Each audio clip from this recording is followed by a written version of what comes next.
तो test paper 5 question number 1, find the angles marked 1, 2 and 3 in the given rectangle. तो ये जो rectangle A B C D given है, इसमें जो मार्क किया गया है एंगल 1, एंगल 2, एंगल 3, ये फाइंड करना है। इसमें दिया कौन सा है? Angle C. ये एंगल दिया हुआ है। इस एंगल में अगर हम यहाँ पर ओ लेट कर लें, सपोज करिए, तो ये हो जाएगा एंगल सी ओ डी। ये गिवन है 120 डिग्री और वो फाइंड करना है। तो यहाँ पर जब सॉल्व करेंगे तो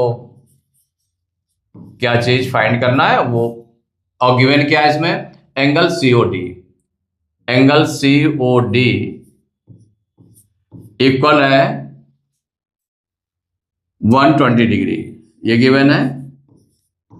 ये आपका रेक्टेंगल है। ये तो है एबीसीडी एक रेक्टेंगल है जिसमें एंगल कितना है? Angle COD equal to 120 degree given है। और हमें फाइंड क्या करना है? तो to find angle 1, angle 2 and angle 3। ये 3 एंगल्स आपको फाइंड करने हैं। तो 1 बाई 1 आप फाइंड करना स्टार्ट करें। तो देखिए फर्स्ट पार्ट, आप जैसे कि सपोज करिए कि एंगल 1 फाइंड करना है हमें। क्या फाइंड करना है? पहले एंगल 1 फाइंड कर ले। तो एंगल 1 फाइंड करने के लिए आपको इस ट्रायंगल में लेना पड़ेगा भाई, और तो कोई उसका नहीं दिखाई दे रहा है। किसको लें? तो यहां पर इस ट्रायंगल को लेना पड़ेगा, ट्रायंगल एओडी को। इसमें ये एंगल प्लस ये एंगल, ये प्लस ये एंगल इक्वल टू 180 डिग्री। लेकिन ये कैसे हम लेंगे? तो जब पहले तो इस एंगल को हम फाइंड कर लें, एंगल एओडी को। क्या फाइंड कर लें? एंगल एओडी फाइंड करें। तो इनमें दोनों में रिलेशन क्या है? इस एंगल और इस एंगल में क्या रिलेशन है? दोनों आपके कैसे हैं? लीनियर पेयर हैं। तो angle AOD plus angle AOD plus angle COD equal to 180 degree. इसमें जो रीजन है उसको राइट कर लेंगे लीनियर पेयर है। कैसे हैं? Linear pair. इसीलिए आपने 180 डिग्री, इनका सम जो है 180 डिग्री के इक्वल रखा है। तो angle AOD plus angle COD कितना गिवन है? 120 डिग्री इक्वल हो जाएगा 180 डिग्री। तो angle AOD equal to angle AOD equal to, इसको ट्रांसपोज करेंगे 120 डिग्री को, तो 180 डिग्री माइनस 120 डिग्री। तो 180 में से 120 डिग्री माइनस करेंगे तो कितना निकल आएगा? 60 डिग्री। तो एंगल एओडी की वैल्यू निकल आई 60 डिग्री निकल आई। माने ये एंगल तो हमें मालूम हो गया, 60 डिग्री आ गया। बट इनमें क्या रिलेशन है इन दोनों एंगल्स में? क्योंकि तभी तो ट्रायंगल में यूज करेंगे। तो देखिए ये जो पूरे AC इक्वल टू BD होगा। AC इक्वल टू BD क्यों होगा? क्योंकि ये डायगोनल्स ऑफ रेक्टेंगल है। तो हो जाएगा now AC equal to BD। ये इक्वल क्यों हो गए? Diagonals of rectangle. Diagonals of rectangle are equal. Diagonals of a rectangle are equal. ये इक्वल होते हैं इसीलिए आपका इक्वल हो गया। तो AC इक्वल टू BD, अगर इसको हम सपोज करिए कि हमें लेना है हाफ पार्ट लेना है इसका, और बाइसेक्ट भी करते हैं, are equal and bisect each other है, बाइसेक्ट करते हैं। तो अगर हम 2 से इसको डिवाइड कर दें तो AC बाई 2 इक्वल टू हो जाएगा BD बाई 2।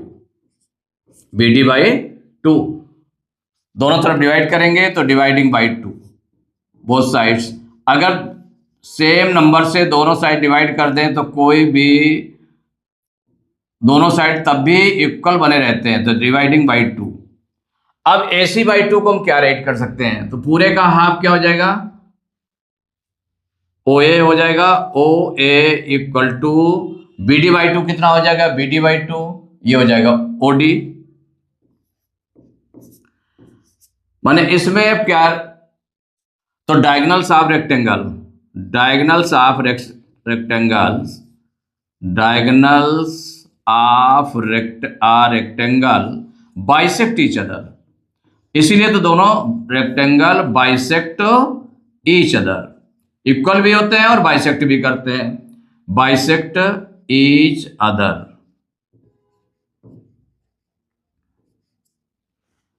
तो diagonals of rectangle bisect each other, तो ओ इक्वल टू आ गया, वो डी आ गया, O equal to O D. तो इस ट्रायंगल में अगर हम देखें तो इनके अपोजिट एंगल्स भी इक्वल होंगे।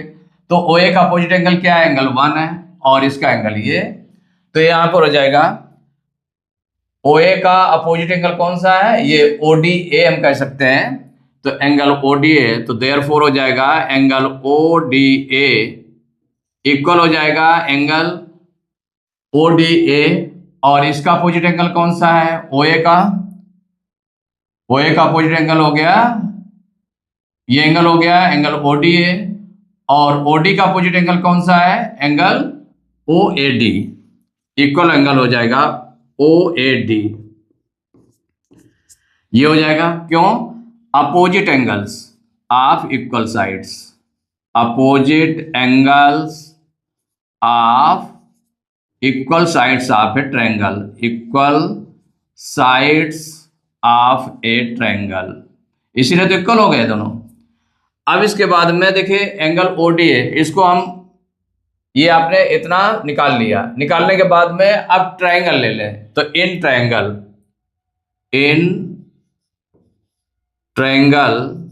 पूरा ट्रायंगल ले लेंगे, triangle O A D, in triangle O A D क्या हो जाएगा, ये तीनों एंगल का सम कितना हो जाएगा, 180 डिग्री। तो एंगल ओ ए डी, तो आप राइट कर लें इसमें angle O A D plus angle O D A plus angle कौन सा निकाला था आपने, angle AOD, angle AOD equal to 180 degree. भाई ये भी यूज किया है, क्या आपने यूज किया है, angle sum property, angle sum property of a triangle, angle sum property of a triangle, इसका यूज किया आपने, इसका यूज किया है, angle sum property of a triangle. अब यहां पर एंगल ओएडी और एंगल ओडीए दोनों देखिए इक्वल है, दोनों को हम अगर एक्स सेलेक्ट कर लें तो इसके प्लेस पर भी एक्स रख देंगे, इसके प्लेस पर भी एक्स रख देंगे, प्लस और ये जो आपका निकला है एंगल एओडी कितना निकला है, 60 डिग्री, तो प्लस 60 डिग्री इक्वल हो जाएगा 180 डिग्री, ये निकल आया। अब इसमें लेट कर लें, तो लेट ये दोनों एंगल लेट कर लिए गए हैं, कौन कौन से किसके प्लेस पर, क्योंकि दोनों इक्वल थे, एंगल ओएडी इक्वल क्या था, angle ODA, angle ODA equal x, क्या लेट किया इसमें, एक्स लेट किया, तो एक्स इसके प्लेस पर रख दिया गया है। तो एक्स एक्स कितना हो गया, 2x हो गया, तो 2x, और इसको हम ट्रांसपोज कर दें 60 को उधर, तो 180 डिग्री, ये माइनस में हो जाएगा 60 डिग्री, अब इसको माइनस करेंगे तो 120 डिग्री हो गया इक्वल 2x। तो x इक्वल टू कितना आ जाएगा, 120/2, माने 2 इधर मल्टीप्लाई में था तो डिवाइड में चला गया, तो 2 1 जा 2, इसको डिवाइड करेंगे कितना आ जाएगा 60, कितना निकला है 60 डिग्री निकला है। तो x इक्वल टू निकल आया 60 डिग्री। तो जब x इक्वल टू 60 डिग्री निकल आया, इट मीन्स हो गया कि जो एंगल हमने लेट किए थे, कौन कौन से एंगल लेट किया गया था, ये एंगल एओडी माने एंगल ओडीए, तो एंगल ओडीए, तो एंगल ओडीए इक्वल हो जाएगा 60 डिग्री। इट मीन्स क्या हो गया, इसको हम ऐसे भी कह सकते हैं ना कि एंगल ओडीए मीन्स एंगल 1, कितना, एंगल 1 इक्वल टू 60 डिग्री, यही आपका निकल आया। And angle OAD, angle OAD equal to 60 degree, क्योंकि ये 1 या 2 से मेंशन नहीं है, तो एंगल ओएडी आपने रखने दिया, और यहाँ एंगल ओडीए को क्या लिख दिया आपने, एंगल 1, तो एंगल 1 इक्वल टू 60 डिग्री, ये 1 पार्ट आपका हो गया। तो एंगल 1 की वैल्यू कितनी आ गई, एंगल 1 की वैल्यू आ गई इसमें, मीन्स अब हो गया, तो आंसर में हो गया, कौन सा में निकालना था, एंगल 1, तो एंगल 1 इक्वल टू निकल आया 60 डिग्री, एक आंसर ये हो गया। तो ये फर्स्ट पार्ट आपका हो गया। अब इसके बाद सेकंड पार्ट इसका करते हैं।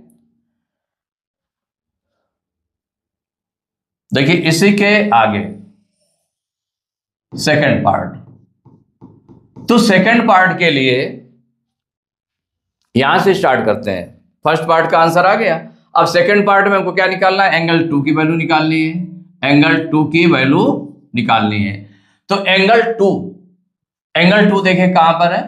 इसका है। तो जो ये रेक्टेंगल है ना, तो एंगल 2, तो ईच एंगल कितना होता है? 90 डिग्री का होता है इसका। ईच एंगल कितना होता है? 90 डिग्री। तो यहां पर angle A equal two means ये एंगल, ये कौन सा एंगल है आपका? इसको देख लेते हैं। ये एंगल जो ये एंगल है, ये एंगल, ये जो आपका निकला है ये एंगल, तो एंगल ये कौन सा है? एंगल OAD है। एंगल OAD, तो एंगल OAD जो निकल चुका है, कितना निकला है? 60 डिग्री निकला है। तो angle OAD equal to 60 degree निकला है। और यहां पर जो ये पूरा एंगल है, एंगल कौन सा? एंगल BAD या एंगल DAB, इसके पूरे के इक्वल होगा। Means angle OAD plus angle OAD plus angle OAB equal हो जाएगा एंगल, पूरा एंगल DAB, इसके इक्वल हो जाएगा। या हम इसको ऐसे कहते हैं कि एंगल DAB, तो एंगल OAD कितना है? तो एंगल OAD निकला है कितना? 60 डिग्री निकला है। तो इसके प्लेस पर रख दिया गया 60 डिग्री। क्या रख दिया गया? 60 डिग्री रख दिया गया। और प्लस एंगल OAB कितना है आपका? एंगल 2 है, तो एंगल 2 राइट कर लिया, इक्वल एंगल DAB की वैल्यू। एंगल DAB की वैल्यू कितनी है? 90 डिग्री। क्योंकि each angle of rectangle, each angle of a rectangle equal to 90 degree,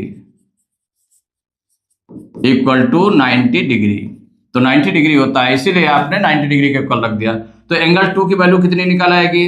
60 degree को उधर ट्रांसपोज करेंगे तो 90 डिग्री माइनस 60 डिग्री, तो एंगल 2 इक्वल टू 90 में 60 माइनस करेंगे कितना आ जाएगा? 30 डिग्री। तो एंगल 2 की वैल्यू निकल आई 30 डिग्री।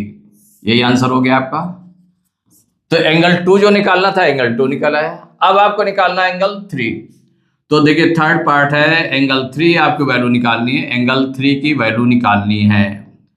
एंगल 3 के लिए आप देखें इसमें, तो जो ये एंगल DOA निकला है, देखिए जो एंगल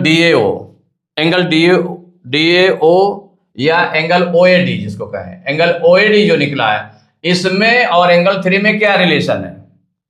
इनके रिलेशन को देखें तो इनका रिलेशन क्या है? एंगल OAD और एंगल OCB, इनमें रिलेशन कैसा है? देखिए ये दोनों कैसी लाइंस है भाई? इसमें क्या होती है? 2 लाइंस पैरेलल होती हैं। ये लाइन इसकी 2 पेयर्स पैरेलल होते हैं, अपोजिट साइड्स पैरेलल होती हैं, ये इसके पैरेलल होती है।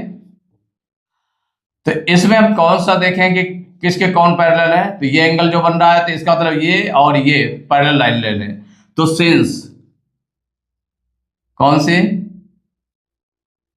AD parallel to BC, AD parallel to BC, ये पैरेलल है। एंड ट्रांसवर्सल कौन लेंगे? AC, and AC is transversal,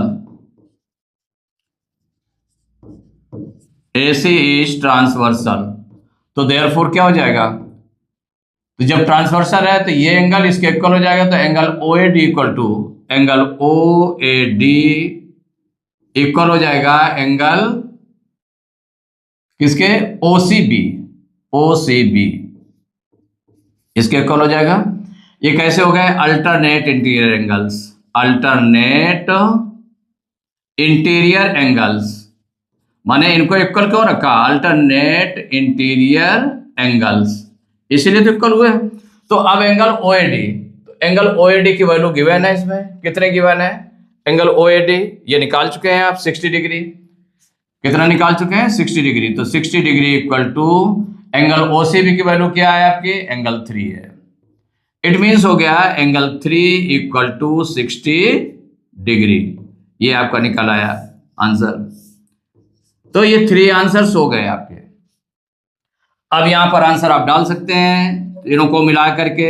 कि एंगल 1 इक्वल टू कितना निकला है फर्स्ट में 60 degree, angle 1 equal to 60 degree, angle 2 equal to 30 degree and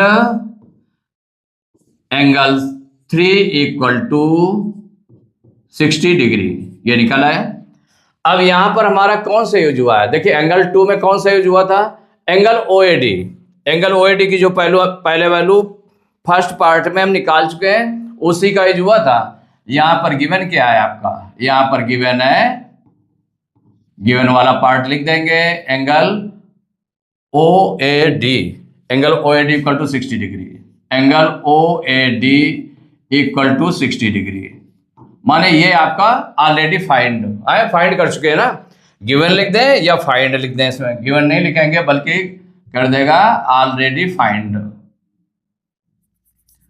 ये ऑलरेडी फाइंड माने ये जो है आप निकाल चुके हैं पहले से, ये ऑलरेडी फाइंड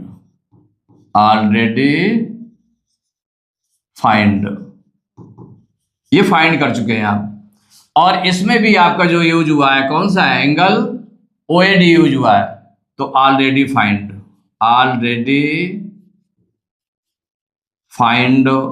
क्या ऑलरेडी फाइंड कर चुके हैं, angle OAD equal to 60 degree, इसका यूज किया गया है इसलिए आपने यहां पर रख दिया, चूंकि इसमें आपने फाइंड किया था जो एंगल OAD है इक्वल टू 60 डिग्री फाइंड किया था, तो देखिए OAD के प्लेस पर 60 डिग्री रख दिया गया है। तो ये तीनों आंसर्स निकल आए।